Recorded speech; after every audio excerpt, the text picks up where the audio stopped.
You ask Tiger to solve. This deals with linear equations with one unknown. The final result is x equals 2.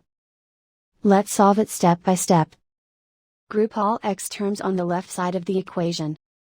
Subtract 7x from both sides. Group like terms.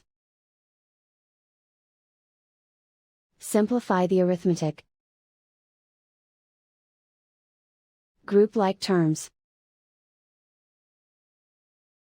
Simplify the arithmetic. Group all constants on the right side of the equation.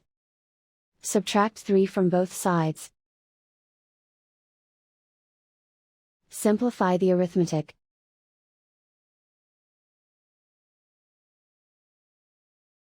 Isolate the x.